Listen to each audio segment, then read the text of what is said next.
On a regular basis, we are presented with rankings that measure a country's level of equality. The Nordic countries are often on top of these lists. Women do very well in relation to men within education, labor market and political life in Norway. Some might argue that Norway's wealth only comes from natural resources like oil and fish. But the country's main asset is actually its workforce. And in Norway, we have a particularly high participation of women in the labor market. This fact has played a key role in our economic growth.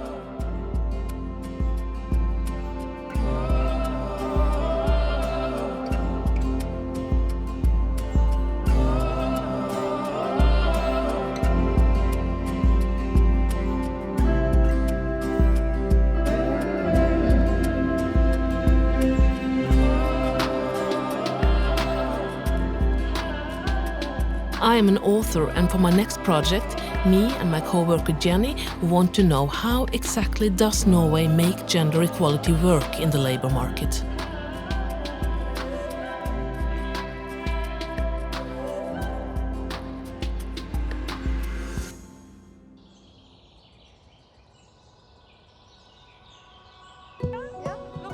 Thank you.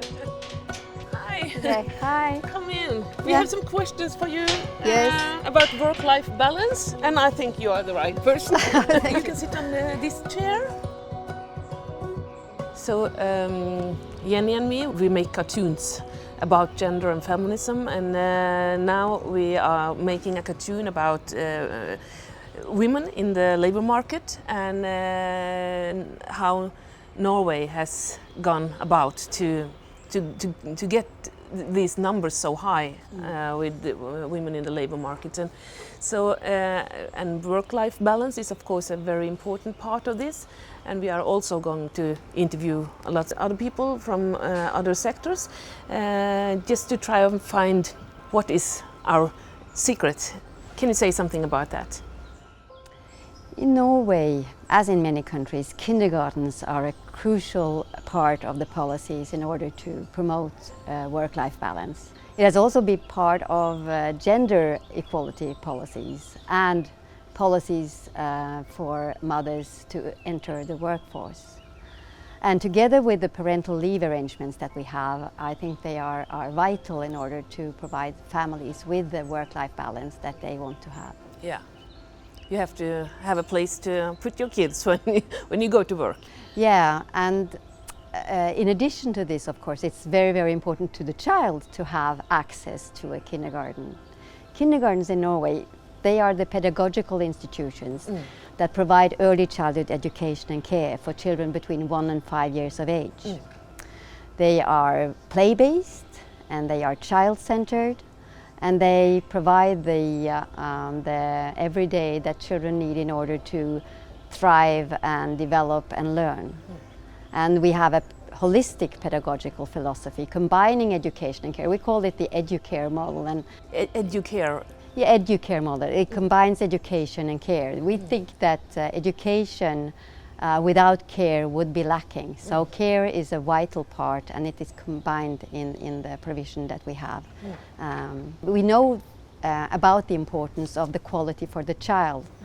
And so it means that we have regulated it strongly. We have a curriculum framework that ensures quality across different profiles and across different settings that we have. What is also, I think, very special in the global context is that children in Norway, they have a right to a full-time place in kindergarten. It means that they don't have these type of horizontal transitions between kindergarten and other childcare arrangements that so many children will have to experience when there's only a part-time provision that is provided for them. Yeah. And they can both have a full-time job. Yeah, they can have a full-time job, or they can study. So it's really about promoting participation and in studies and in work life. And we have seen from even recent research, even after we have expanded our sector so much so that it's now more or less universally available to all children, and so many of the children participate in our kindergartens. Even now we can see that when we increase accessibility through affordability or through having enough places, then we see that women's workforce participation increases. So it is important in a gender equality perspective. Hello. Hi. Hi. Did you go to kindergarten? Yes. Yeah, I did. From I think from when I was 3, 4. Yeah. What? That's late. I know. Well, probably we didn't have enough spaces at that Yes. time. Yeah, I think it was like very my parents hard were to struggling to find a space. So I think we were a couple of kids that went to this like woman who took care of us. A couple of kids. Yeah, So yeah. it was kind of like a private small kindergarten before I went to the official one. I loved going to kindergarten. That was the best time of my life. Yeah, but perhaps this Better is, than now. this is, yeah, it's very nice of you to well, it's nice to hear, because of course we want it to be a type of space where the children can enjoy life, because it's a space for children. It's not the mothers and the fathers, they are going to work, but for the children it's so important that they can come there and play and be part of the community. Yes. Of the children that are there, and with the And make support friends. of the Yeah. absolutely. So we've had interviewed our children, what is the most important thing? Yeah. And they will say, having a friend. Yeah. Yeah, and it is true.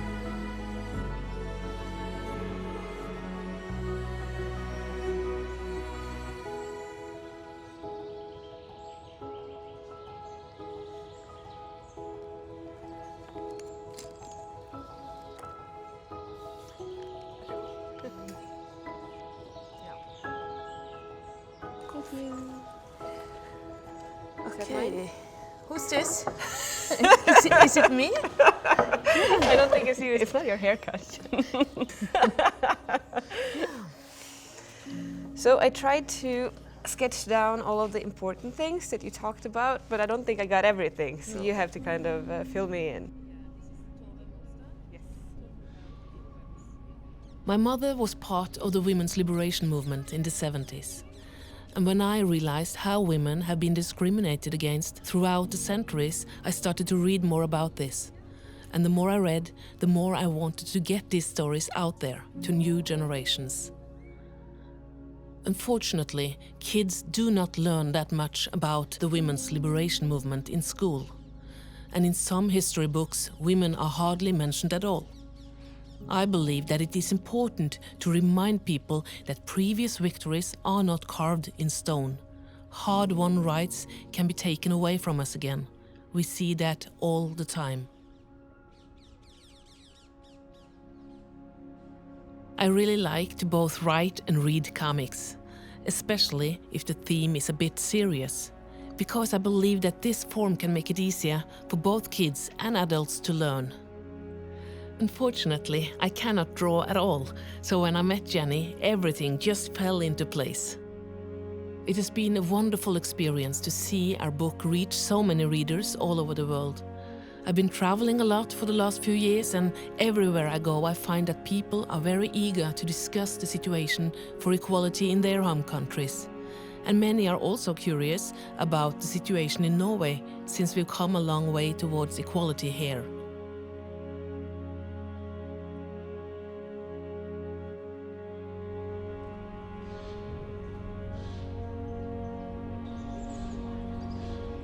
I think that everybody in Norway today feels that gender equality is part of the value in the Norwegian society.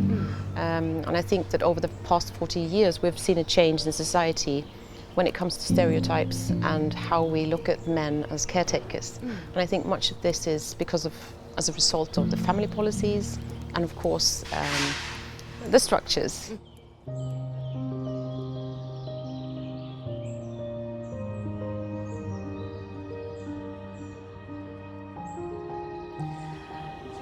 As we know, Norway has a very high percentage of female participation in the labour market. Can you tell us a bit about the path towards this? Yes, of course. The path to high participation of women in the labour market has been a long one and a difficult one. A lot of successes, a lot of controversies, and a lot of public debate. There have been many stakeholders involved pushing for gender equality.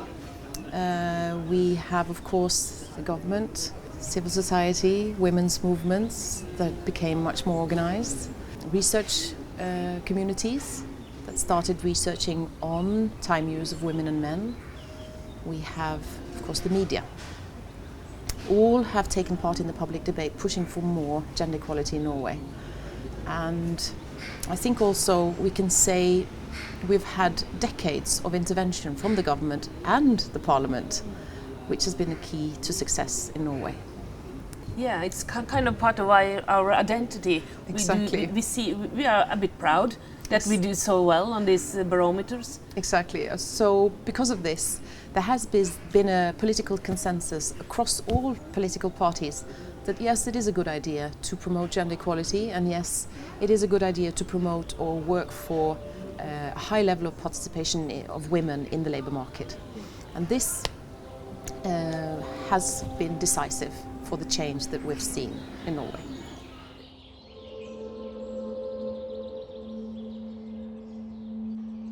Many people, they struggle with combining family life and their working role. Which structures has Norway adopted to make this easier for people? I think if we talk about structures, it's important to start with the laws. Norway has a very regulated work market. We have our own Working Environmental Act. This was introduced in 1977 and maybe the most important milestone for gender equality in the work market. Why? Well, because it includes rights and it also opens up for flexibility for family life. At the same time, in 1979, Norway also got the first Gender Equality Act, an equally important act. It states women's rights, also related to the work life.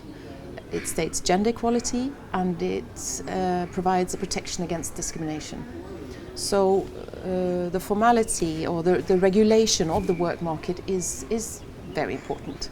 Secondly, we have the tripartite cooperation. This is a cooperation between the government and the social partners. Why are they important? Well, they have actually taken a very active role in the formulation of the welfare system, but also in decent working conditions. The third structure that I would like to draw your attention to is, of course, the welfare state. Norway has a very comprehensive, very generous welfare system. This also has long traditions, and today it includes, among other things, free quality education and, of course, free healthcare services.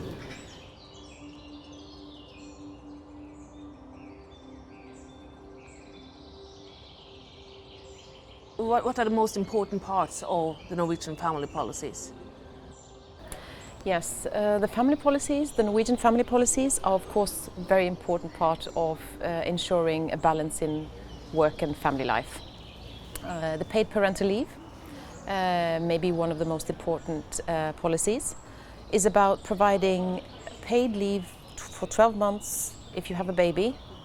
1/3 is a quota that goes to the mother. 1/3 is a quota which goes to the father. And the last third can be shared between the parents as they wish. And this is a very good incentive that helps parents share the responsibility for the child, but it also allows women to stay in work even though they have had a child or given birth to a child. And of course, maybe the most important measure that allows women to go to work is, of course, the kindergartens in Norway. Today, more than 90% of all children in Norway go to a kindergarten. 90%. More than 90%. You said that 1/3 of this parental permit leave is it goes to the father. Does all the fathers in Norway use this right? In the beginning, a very low percentage of the fathers actually made use of the right to stay home with their child, but this has changed. And I think we can say that what we see, the result of the father's quota, is that there's been a distinct change in stereotypes in Norway. Today, we look very differently at men and their role as caretakers than we did, let's say, in the 70s.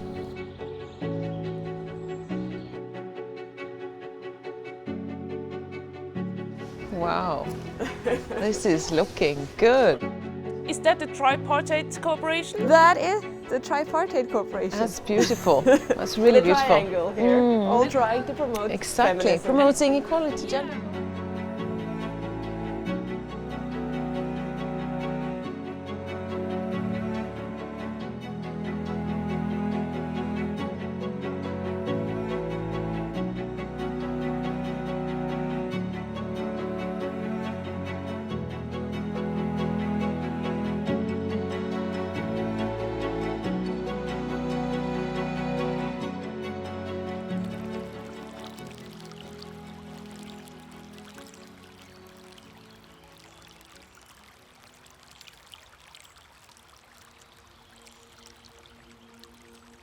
I've been drawing my whole life, and illustration is like a second language to me.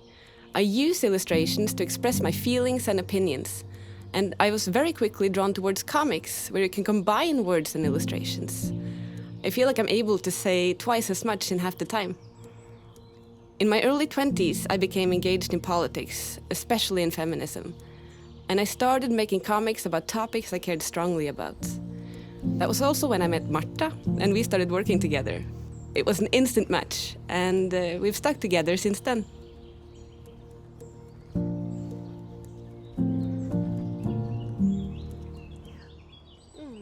So do you think that we should be a part of the comic? Yeah. As to people like that we can explain or ask questions? Yeah. Or, yeah. I think we should womansplain the whole thing for them. Have you met her before, the ombud? Yes, a couple of times, once in Copenhagen, but I don't think she remembers me because she's a bit famous.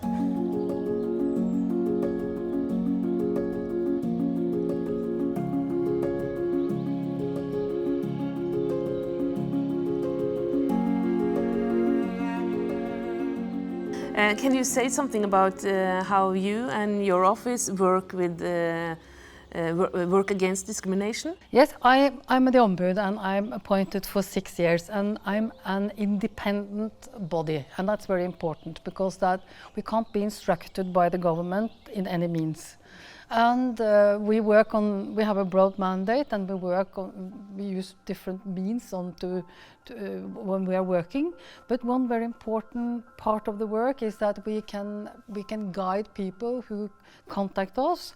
They have an issue, am I discriminated or not? And we will then go into the legal issues, and we can help them. And we can also help them by talking to their employer. And very often also we talk with the employer and the employees' organizations, because I have to stress that this is also very important actually to uphold anti-discrimination laws. And we can help them to file a complaint to the tribunal that I just mentioned. Yeah. Can you tell us something about which legal cornerstones we have in Norway to prevent discrimination in the workplace? I would be happy to, because I think it's very important to have a strong legal framework if you are to obtain equality in the workforce. And Norway has something called the Equality and Anti-Discrimination Act, which runs back to the end of the 70s, but it has of course been amended many times since that to adopt changes in the society. But it's a quite strong legal framework, setting clearly saying very clearly that you cannot discriminate women when applying for work during their time in the workforce. And I think what is important to highlight is that it also encompasses strong legal requirements when it comes to protection against discrimination for giving birth and also having parental leave. Yeah. Because that is really the area where many women, even in Norway, even when we have this strong legal framework, many women experience that they being maybe not discriminated but treated differently because they are going to have children. Yeah, maybe you won't get promoted, or you won't get the same job back when you come back after a long... From being home with your child, yes. But that is not allowed. You're not allowed to give a woman a lower position after she has You're not at all allowed, and it's the legal framework is really very strong on this. So the issue is more to make sure that you obtain your legal rights somehow. And you can complain into a tribunal. That's the other cornerstone, I think I should mention, that we have a legal tribunal, you could call it, which you can complain the cases, and they can make decisions which is decisive just for both private and public sector. If you are discriminated against, then you can have... you can claim for compensation, and the tribunal can give you compensation as well. Yeah.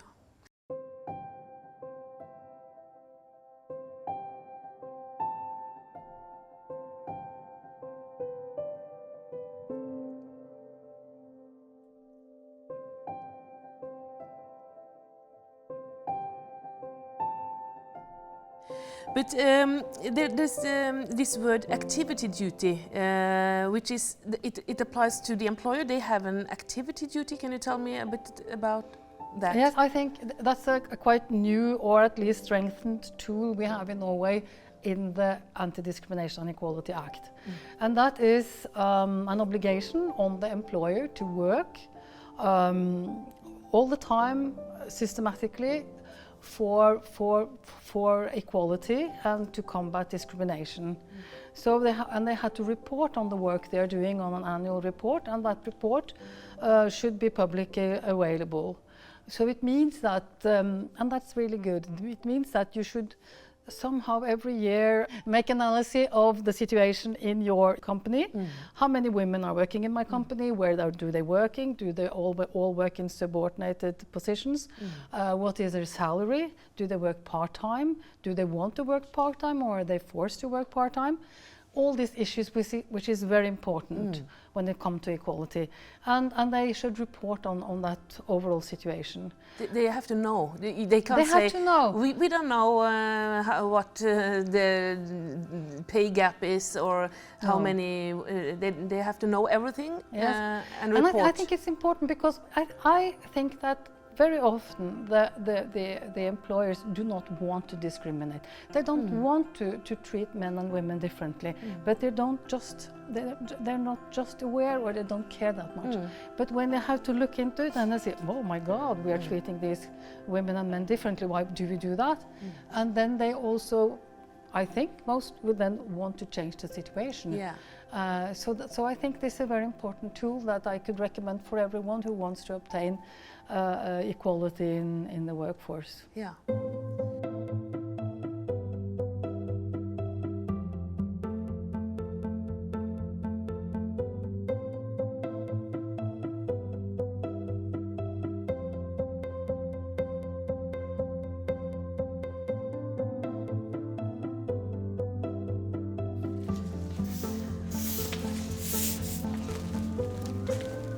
These four will tell like the storyline. Yeah.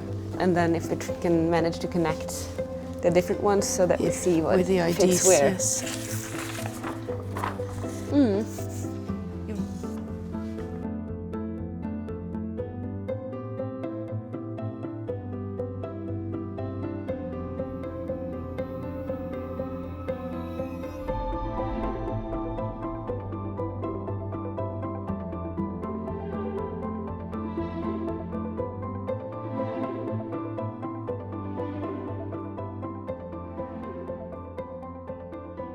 Have you seen? This is course. Some infographics. Yeah, and it's about how the director or the board leader in the big companies is always Male. male. Yeah, and the numbers are spectacular. When I grew up, What? It's Is it Gro? Gro Harlem Brundtland. to have been raised in a family where boys and girls were treated equally, which was not normal, not the regular thing. She talks When I about grew up. how she was raised equally in her family. Like boys and girls were treated equal in her family, and that was not the norm when she grew up. The question for me was, what profession do I choose? I mean, I knew I was going to have education, go to the university like my parents had done. What would I choose? Economics, law, health? So in the end, I chose medicine. Here I am, 35 years old, and I was asked to come to the Prime Minister's office one day. And he asked me to enter the cabinet, Yeah. the government. I was shocked. I had no such plan. He had seen me write the article in the press. So cool. Wow. You were the head of the World Health Organization, your position, and You But know. she's like a pillar in Norwegian politics. Yeah, and when I remember, you are too young to remember that, but I remember when she launched her almost all-female government. Yes, and It we've was- written it about wasn't- that It before. wasn't all-female, but because it was 6 female ministers, they called it the woman government. Think about the government now. Or like, Yeah. or at least in some of the major positions. But if you go lower than that, it's mostly male, I think, now. So she has been such an important person in the equality field in Norway. We didn't think of it like that when she was in power, because then we took her for granted. Yeah. And now we see how important she was. Just growing up and knowing that the prime minister is a woman. Yeah, and have a role model. Yeah. Yeah, that's incredibly important for everybody who came after.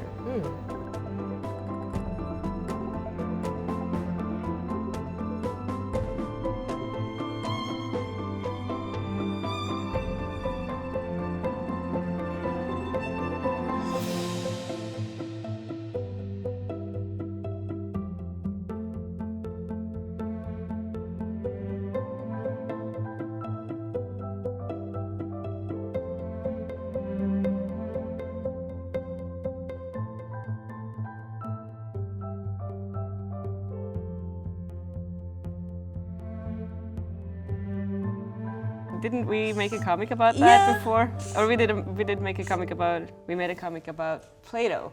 Plato and Yeah. Aristotle. Yeah, because Plato said that a society that only educates men is like a body that only exercises the one arm. Yeah. So like one arm will be super strong and the other will just be useless. Yeah. And like a good society should exercise the whole body Use and all- educate both women and men. Then. So Plato was right, but unfortunately Aristotle didn't agree. That silly man. Yeah. And a comic is also supposed to be super short, so we don't have a lot of space to do this no. at. We have to kind of break it down into the most important topics. Yes. and find a way to get that across. Oh, Yeah. that was nice. So where do we start? I don't know, I'm gonna draw Plato with the muscles. Yeah, draw Plato.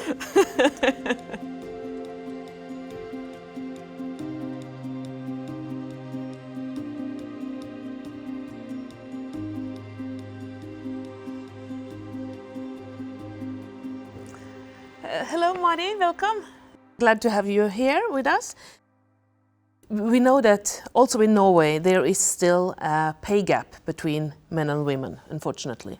Can you tell us a bit about where Norway stands on this issue, and also how we're working to close this gap?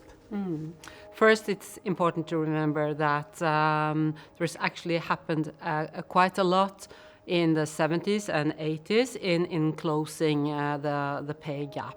There were relatively big differences, and the question about equal pay for equal work was not the case when the debate started.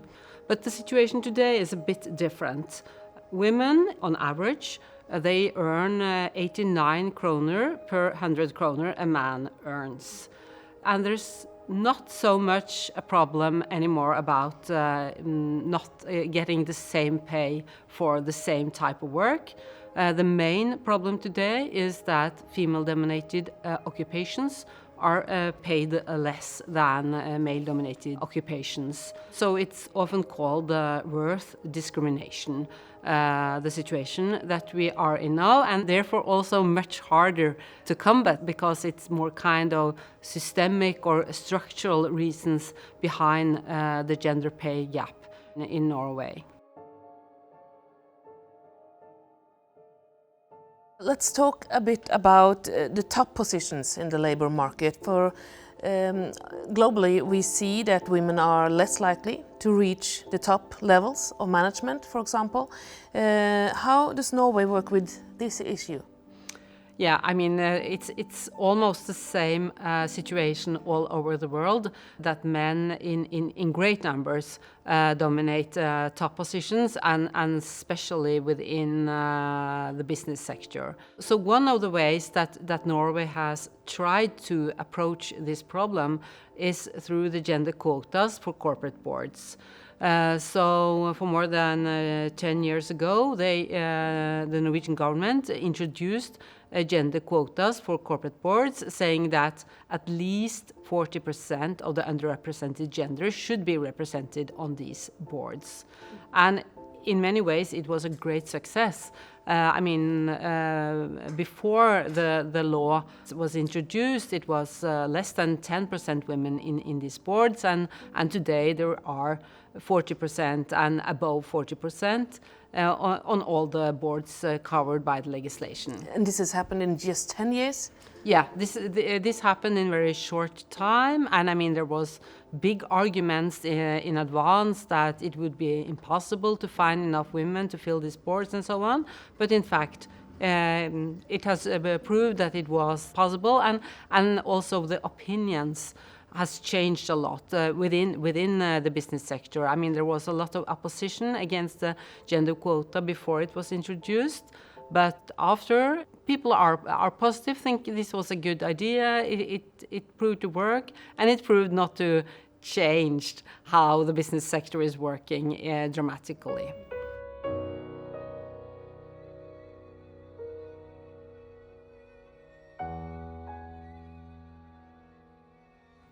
I know that your center does research on these topics. Why is research so important? Yeah, I think it's really very important to map and monitor the changes and where there's slowdowns, where there's not changes happen. So for example, when it comes to gender differences in top positions, we have something called the gender balance scorecard, where we every second year map the gender distribution in top positions in the biggest Norwegian companies. So in this way, we have been able to see what is happening here, and where do we find change, and where is it slowing down, and so on.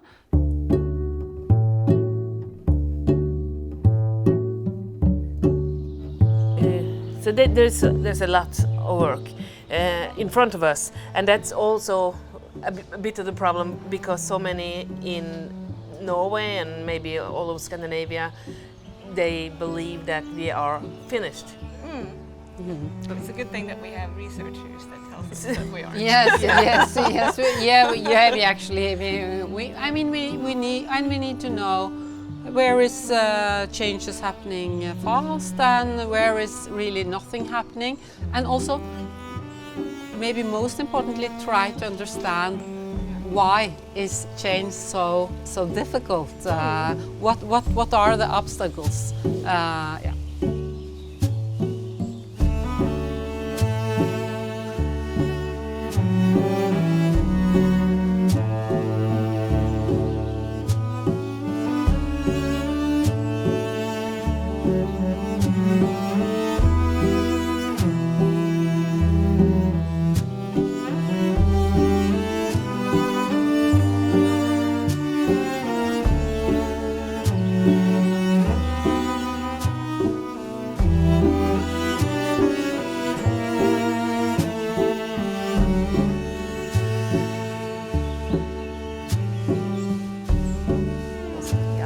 snacks? Yeah.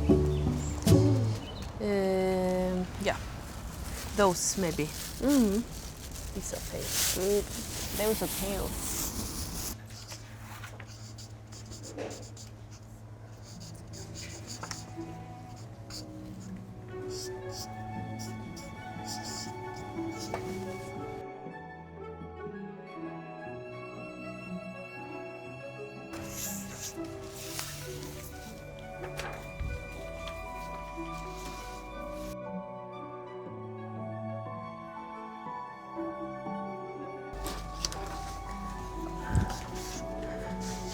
This really looks like a cartoon.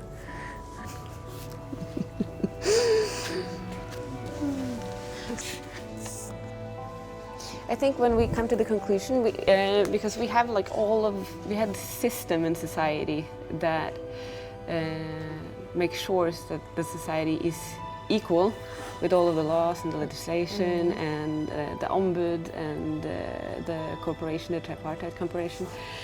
But when we come to the conclusion, we need to focus on that we still have our challenges and that we're not finished yet, and also how, if we're not careful, rights can be taken away from us again. Yeah. And then maybe we could have, in the end, because to sum it up, that you and me are present again.